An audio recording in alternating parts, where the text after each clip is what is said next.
শুভ সকাল বন্ধুরা, কেমন আছো তোমরা সবাই? আশা করি ভালো আছো। নতুন একটা দিন, নতুন একটা সুন্দর ব্লগ নিয়ে চলে এসেছি। তো দেখো বন্ধুরা, সকালবেলায় গাছগুলোতে একটু জল দিয়ে নিলাম, আর এদিকে শাশুড়ি মা উঠোন ঝাড় দিয়েছে, লেপে নিয়েছে। আর আমি তারপরে চলে এসেছি রান্নাঘরের যাবতীয় কৌটা কাউটা ঝুড়ি টুড়ি যা ছিল সমস্ত কিছু বের করে নিয়ে এসেছি মাজা ঘষা করার জন্য। আজ থেকে আবার নতুন করে সব কিছু শুরু করলাম। তো কী শুরু করলাম সেটা আর বলবো না, তোমরা ভিডিওতে হয়তো বুঝতে পারবে কিনা জানি না। তো দেখো, ঝুড়ি টুড়িগুলো অনেক দিনই হলো মাজা হয়েছিল না, ঠিক আছে। তো নোংরা হয়ে পড়েছিল, তো তার জন্য আজকে ঝুড়ি টুড়িগুলো সব মাজা ঘষা করলাম। আর এদিকে দেখো সবজির ঝুড়ি টুড়ি, মশলাপাতির ঝুড়ি টুড়ি একদম পুরো ফক্কা, মানে কিছুই নেই। বাজারে যদি না যায়, বাজার যদি না নিয়ে আসে, ঝুড়িগুলো আর ভর্তি হবে না। তো বাজারে তো অবশ্যই যেতে হবে। ওদিকে কাকিমার সাথে গল্প করছি বসে বসে, আর হচ্ছে কাজকর্মগুলো করে নিচ্ছি। তো কৌটাগুলো দেখো মাজা হয়ে গেছে, এখন ধুয়ে নিচ্ছি। এক বালতি জল আমি কলের থেকে নিয়ে এসে এখানে ধুচ্ছি, কারণ এখনও টাইম কলে না জল আসেনি, জানো তো। টাইম কলে জল আসতে আসতে আরও বেলা হয়ে যাবে, তখন আমার এই কাজগুলো করতে করতে অনেকটা লেট হয়ে যাবে। তার জন্য ভাবলাম এক বালতি জল নিয়ে এসে এরকমভাবে ধুয়ে নিই বসে বসে। আর কলপারে আমি শাশুড়ি মা কাজ করছে, তার জন্য এই যে আমি নিজে নিজেই এখানে বসে বসে বালতিতে জল নিয়ে এসে ধুয়ে নিলাম। তোমরা কিন্তু ভিডিওটা প্রথম থেকে লাস্ট অবধি দেখো, আশা করছি তোমাদের ভালো লাগবে। আর আমি তোমাদেরকে কোনোদিনও বলি না যে ভিডিওটা ভালো লাগলে কিন্তু অবশ্যই চ্যানেলটা সাবস্ক্রাইব করে নোটিফিকেশানটা অল করে দিয়ে আমার পাশে থেকো। আর বেশি ভালো লাগলে অবশ্যই অবশ্যই আমার ভিডিওগুলো শেয়ার করো। আমি যে পরিস্থিতিতেই থাকি না কেন, তোমরা শুধু আমার পাশে থাকবে তাহলেই হলো। তো দেখো ওগুলো সব ধোয়া মাজা কমপ্লিট হয়ে গেছে, নিয়ে আসলাম ঘরে। এবারে কালকে রাত্রেবেলায় এই যে ভাত রান্না করেছিলাম, কালকে নাই নাই করেও গ্যাসে হলেও তিনবার রান্না করা হয়েছে আমার। তো এই দেখো গ্যাসটা নোংরা হয়েছিল, গ্যাসটা এই যে পরিষ্কার করে নিলাম ভালো করে ধুয়ে, মানে এই যে বাসন মাজার যে সাবানগুলো হয় না, ওই সাবানগুলো দিয়ে ডলে ডলে ধুয়ে নিয়েছি।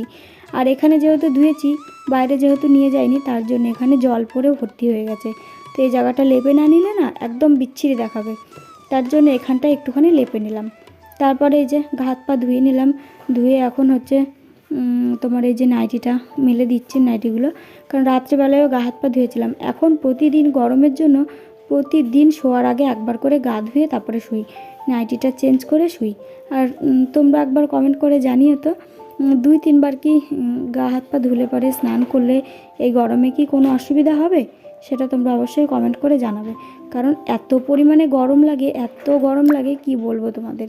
তার জন্য রাত্রে শোয়ার আগে, মানে রাত্রেবেলায় ভাত টাত খাওয়া দাওয়া করার পরে একটুখানি গা হাত পা না ধুয়ে শুতে আসলে একদম ভালো লাগে না। তো তারপরে চলে এসেছি এই যে বিছানাটাকে গুছিয়ে নেব। তো চলো বিছানাটা গুছিয়ে নিই। আর প্রতিদিন তো আমাদের এই ঘরটাতে 2টো করে ফ্যান চলে, তাও আমাদের যেন গরমই কাটতে চায় না, কারণ এই ঘরের ওপরে না তিরপলের যে একটা তাপ আছে, সেই তাপটা একদম পুরো বিছানায় এসে পড়ে, বিছানাতে এসে পড়ে, মানে বিছানাটা পুরো গরম হয়ে থাকে, জানো তো। দুটো ফ্যান চলে, তাও মনে হয় কি যেন গরমই কাটে না, এত গরম লাগে। এই ঘরের ওপরে যদি টালি বা টিন কিছু দেওয়া থাকতো তাহলে হয়তো আরও একটু ঠান্ডা লাগতো। তবে পাকা ঘরের থেকে একটু স্বস্তি আছে, পাকা ঘরে যেমন গরম ওর থেকে একটু স্বস্তি আছে। এদিকে দেখো বিছানা গোছানোর আগেই কিন্তু আমি গোপালকে সেবা দিয়েছিলাম, এখন আমি প্রসাদটাকে তুলে নিচ্ছি। কয়েকদিন গরমের জন্য গোপালকেও এখন আর জামা টামা পরাই না, কারণ আমাদের যেমন গরম লাগে ওদেরও তো তেমন গরম লাগে, তাই না।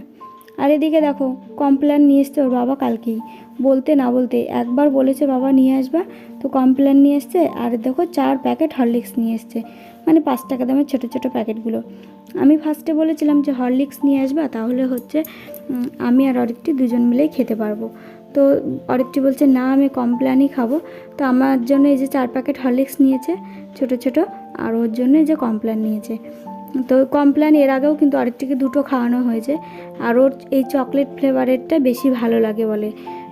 আর একটা আছে না সাদা সাদা টাইপের দুধের মতন ফ্লেভার, ওটা ওর ভালো লাগে না। তো ওকে কমপ্ল্যানটা গুলে দিলাম, আর আমি এই 5 টাকা দামের ছোট্ট প্যাকেটে 1 প্যাকেট হরলিক্স একটুখানি খেয়ে নেব। তারপরে সোজা চলে যাব খাওয়া দাওয়া করার পরে রান্না করতে। এই দেখো কথা বলতে বলতে খাওয়ার গুলে নিয়েছি, তবে ওষুধটা খাওয়ার কথা মনে নেই। তো ওষুধটা এখন খেয়ে নিলাম, সকালে খাওয়ার আগে যে ওষুধটা সেটা খেয়ে নিলাম। আর তোমরা আমাকে কমেন্ট করেছিলে একজনা যে দিদি ভাই ডাক্তার দেখালে কি বললো ডাক্তারে, তো চলো তোমাদের সাথে একটু শেয়ার করি। অরিত্রি কমপ্লেন কেমন লাগছে বলো? আর ম্যাগি চাবা কোনো দিন? সত্যি কথা বলো, চাবা না তো? ঠিক আছে, বন্ধুরা কিন্তু সাক্ষী থাকলো। আর যদি ম্যাগি চাও তাহলে খবর আছে, ঠিক আছে?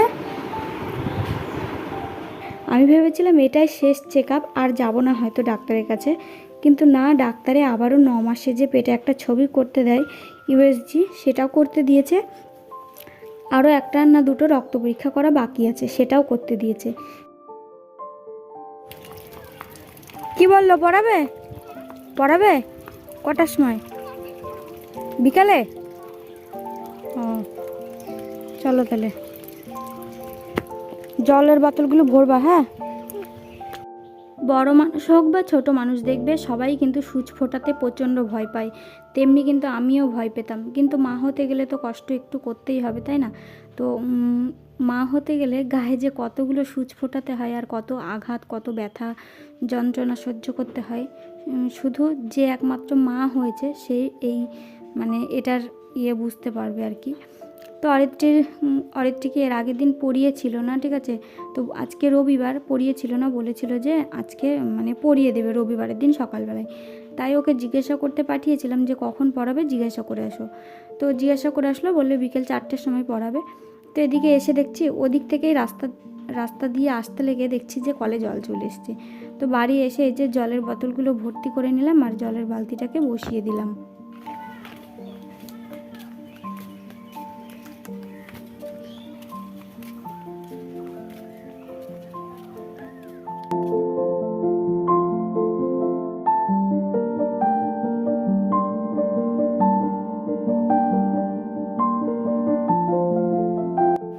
এখন যেহেতু কলসি নিয়ে জল নিয়ে আসতে পারি না, তার জন্য কি করি, বালতিতে করে জল নিয়ে এসে 2 বালতি জল নিয়ে এসে কলসিতে ঢেলে নিই। আর এদিকে দেখো কালকের কতগুলো ভাত ছিল, পান্তা ভাত, এই ভাতগুলো আর খাবো না আর কি, ছাগলকে দিয়ে দেবো। আর বাজারে যাওয়ার কথা বলছিলাম না, বাজারের আজকে যাওয়া হলো না, কারণ অর্চির পাপা সকালবেলাই চলে গেছে মাঠে, ধান ঝাড়ছে আমাদের ওখানে গেছে। তো কখন বাজারে যাবে? এই যে কাকিমাকে দিয়ে আমি এখানে লাল ডাঁটা নিয়ে এসেছিলাম আর কি, কালকে বলেছিলাম নিয়ে এসে দিতে, কিন্তু রান্না করা হয়েছিল না। তা আজকে ভাবছি ঘরে ডাল রয়েছে, ডাল আর আলু দিয়ে, ডাঁটা দিয়ে, লাল ডাঁটা দিয়ে একটা চচ্চড়ি মতন তরকারি করব, ব্যাস এটা দিয়ে আজকে রান্নাবান্নাটা কমপ্লিট করব। না হলে কি হবে বলো তো, ও আবার আসবে, বাজার করবে, আবার যাবে। মাঠ কিন্তু আমাদের এখানে না, অনেকটা দূরে, আবার মাঠে ভাত যাবে, বুঝতে পারছো? তো তার জন্য একটু তাড়াহুড়াই করছি। তো চলো ডাঁটাগুলো কেটে কুটে নিই আর রান্নাটা বসিয়ে দিই।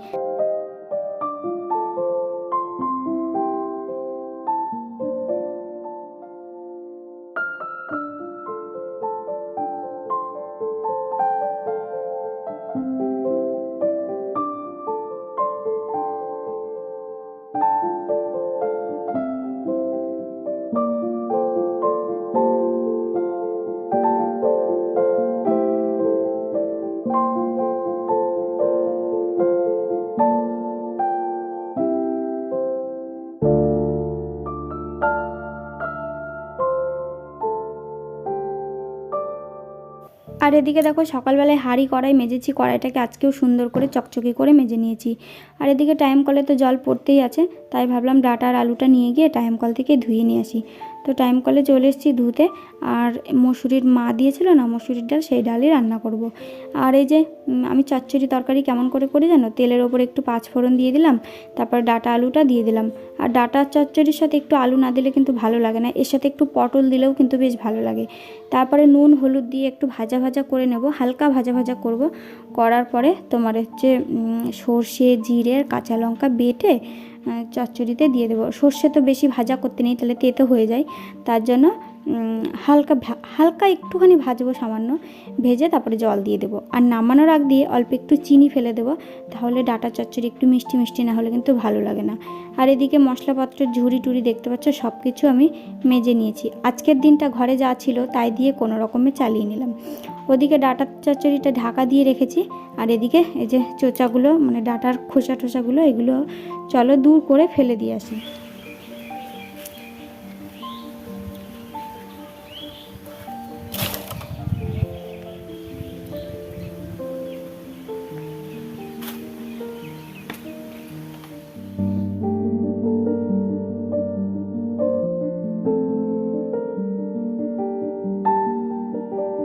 তোমরা যত যাই বলো না কেন, আমরা মাছে ভাতে বাঙালি, মাছ কিন্তু ভালোবাসি, কিন্তু গরমকাল আসলে পারে ডাল না হলে যেন খাওয়াই হয় না, তাই না বলো তো? ডাল খেতে খুব একটা ভালোবাসি না, তবে তবুও দেখবে গরমকালে একটু ডাল ভাত না হলে কিন্তু পেট ভরে না, তাই না? বিশেষ করে টক ডাল হবে, বেশ ভালো লাগবে। তো এদিকে আম ছিল না, এবার আমের এত অভাব, আম পাইনি, তার জন্য আজকে পেঁয়াজ দিয়ে ডালটা করলাম।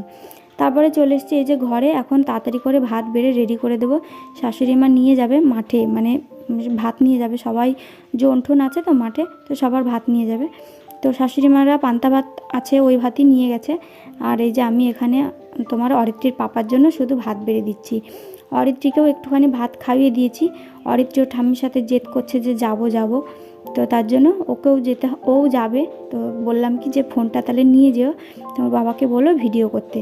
তো মাঠে কি হচ্ছে না হচ্ছে তোমরা অবশ্যই দেখতে পাবে। যে এই সময়টায় বৈশাখ মাসের এই 15-20 দিনের ভেতরে বৈশাখ মাসে চাষিরা কত কষ্ট করে, মানে কতটা কষ্ট করে ধানগুলোকে ঘরে আনার জন্যে। ও রোদ নেই, ঝড় নেই, তুফান নেই, ওই যে ধান আনার জন্য মাঠে সবসময় পড়ে থাকে।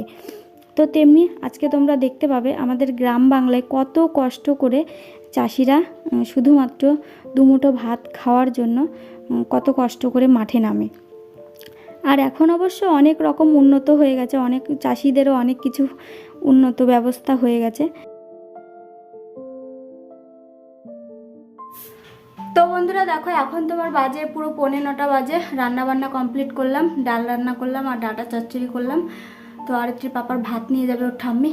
তো এই দেখো একটুখানি ভাতটা ফ্যানের হাওয়ায় একটু ভাতটা ডালটা একটু ঠান্ডা হতে দেব, তারপরে বেঁধে দিয়ে দেব। পুরো হাঁপিয়ে গেছি, গা হাত পা থরথর করে কাঁপছে আমার। এখন একটু শুয়ে রেস্ট নেব।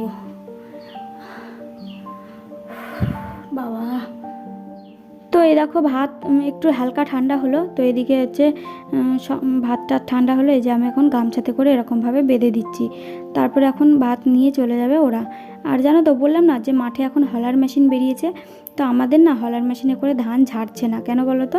কারণ হচ্ছে হলার মেশিনে করে যদি ধান ঝাড়ে তাহলে কিন্তু বিচুলিগুলো আর পাওয়া যাবে না। বিচুলিগুলো নাই করে হলেও 4-5 হাজার টাকা কিন্তু বিক্রি হয়, তো সেই বিচুলিগুলো না বিক্রি করতে পারবো না, তার জন্য আর হলার মেশিনে করছে না বাবা। তো বন্ধুরা এখন আমি একটুখানি বসে বসে রেস্ট করব, ভাতটা দিয়ে পাঠাচ্ছি। আর একটি যাবে ওর ঠাম্মির সাথে ভাত নিয়ে। তো মাঠে কি হচ্ছে না হচ্ছে চলো একবার দেখে নাও। আর এখন আমি একটু রেস্ট নিয়ে ভাতটা খেয়ে নেবো, খুব খিদে লেগে গেছে। নাও বাবা, ফোন নিয়ে যাও।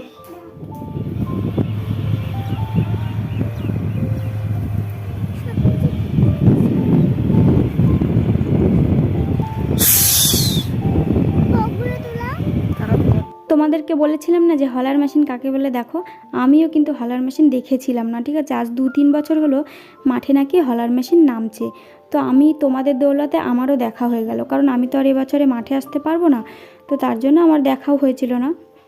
তো তোমাদের দৌলতে এই যে দেখা হয়ে গেল।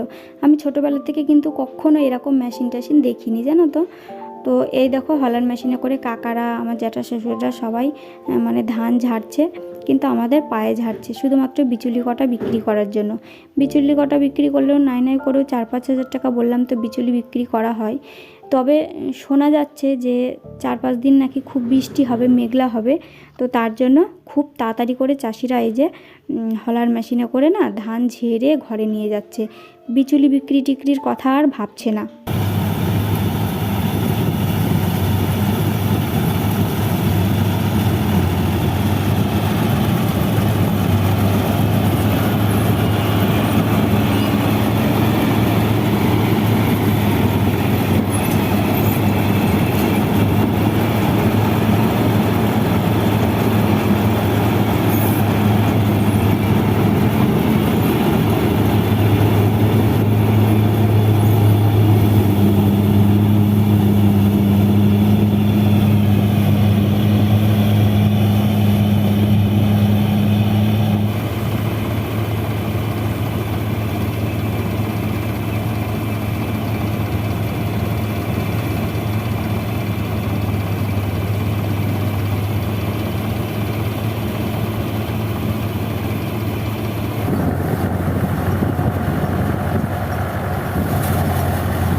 এদিকে দেখতে পাচ্ছ মাঠ পুরো ফাঁকা হয়ে গেছে, ধান কাটা কমপ্লিট, এখন শুধু ঝাড়ার পালা ধান। তো প্রত্যেকটা মাঠে কিন্তু ধান জড়ো করা রয়েছে, তো এই ধানগুলো এখন ঝাড়া হবে। আর এগুলো কিন্তু সব বিলে জমি, জানো তো, এই সব জমিতে ধান ছাড়া অন্য কোনো কিছু চাষ হয় না। আর এদিকে দেখো এই যে আমাদের ধান ঝাড়ছে, মানে আমার শ্বশুর মশাই আছে, আরও দুটো জন আছে, আমার শাশুড়ি মা আছে, অরিত্রীর পাপা আছে। তো এত কয়জন মানুষ আছে এই যে ধান ঝাড়ার জন্য। এই টাটানো রোদে কত যে কষ্ট করতে হয় একমাত্র চাষিরাই জানে। আর অনেকে আছে শহরে বসে বসে কিন্তু জানতেই পারে না যে কিভাবে, শহরের মানুষরা জানতেই পারে না যে কিভাবে ধানের মেরামত করা হয়, কিভাবে ধান চাষিরা কত কষ্ট করে ঘরে নিয়ে আসে, ওরা কিন্তু জানেই না, ঠিক আছে, যারা শহরে থাকো আর কি, তারা কিন্তু জানে না। তো এদিকে দেখো কতটা কষ্ট করতে হচ্ছে, কষ্ট করার পর দুমুঠো ঘরের ধানের চালের ভাত খেতে পাবো, তাই না?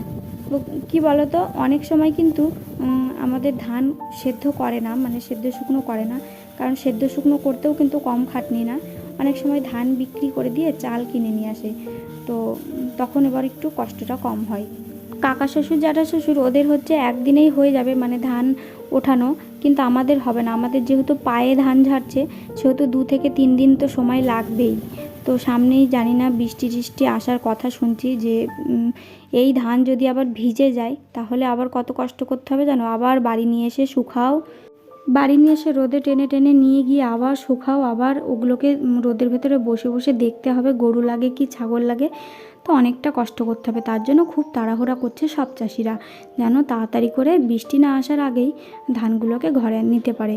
আর এদিকে দেখো কালকে রেশন থেকে চাল দিয়েছে, চালগুলো ঢালা হয়েছিল না, ভাবলাম চালগুলোকে একটুখানি মানে কুলো দিয়ে ঝেড়ে তারপরে তুলবো, কিন্তু কুলো আর পেলাম না, জানো তো, কারণ কুলো হচ্ছে মাঠে সব ধান উড়াচ্ছে, তো মাঠেই কুলো নিয়ে গেছে। তো এদিকে দেখো আজকে কিন্তু কেউ বাড়িতে নেই, তো সবাই গেছে মাঠে, শুধুমাত্র আমি আর অরিত্রী বাড়ি আছি। অরিত্রীও গেছিলো, ওর বাবা একটু আগে দিয়ে গেল ওকে। আর ঘরে অল্প কটা চাল ছিল, সেই চাল আর রেশনের চাল 2 চাল মিক্স করে এই যে ঢপের মধ্যে ভরে রাখলাম বড় একটা বালতির ভেতরে। তো চলো এখন স্নান করব, অনেক কাজকর্ম হয়ে গেছে, সকালে রান্নাও হয়ে গেছে, বাসন মাজার সাবানটা না অনেক দিন হলো ফুরিয়ে গেছে, তো ঘরে খোল ছিল, খোল ভিজিয়ে রাখলাম, খোল দিয়ে থালা বাসন মাজলে কিন্তু দারুণ পরিষ্কার হয়। এদিকে স্নান করে চলে এসেছি, অল্প একটুখানি ছাতু ছিল, তো সেই ছাতু আমি গুলিয়ে নিয়ে খেয়ে নিয়েছিলাম। তারপর অরিত্রীর পাপা মাঠ থেকে আসলে ওকে হচ্ছে আখের গুড়ের শরবত বানিয়ে দিয়েছিলাম।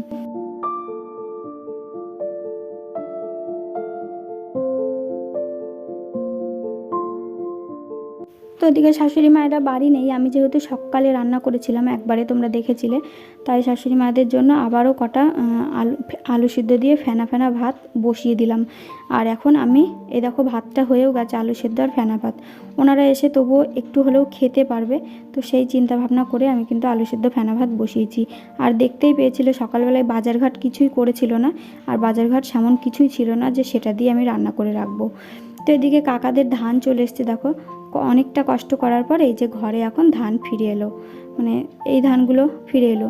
তো দুপুরবেলা খাওয়া দাওয়া করেছিলাম, বাসনপত্র মাজা হয়েছিল না, এখন খোল দিয়ে বাসনপত্রগুলো মেজে নিচ্ছি, তারপরে এখন উঠোনটা ঝাড় দেওয়া আছে, তারপরে পাবো একটুখানি স্বস্তি।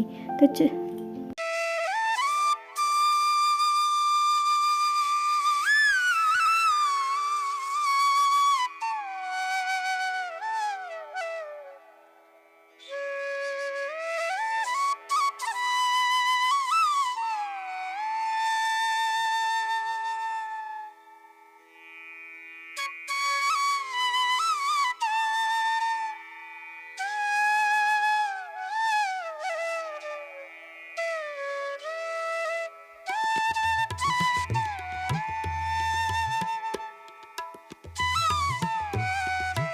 বললাম না, নাই নাই করে হলেও আজকে আমার 3বার উনুন জ্বালাতে হলো। দুপুরে একবার শাশুড়ি মাদের জন্য রান্না করেছি, সকালে একবার রান্না করেছি, এখন রাতে আবারও আমাদের জন্য রান্না করতে এসেছি আলু সেদ্ধ আর ডিম ভাজা। তো আজকের ভিডিওটা এই পর্যন্তই, ভালো লাগলে শেয়ার করো, টাটা বন্ধুরা, বাই।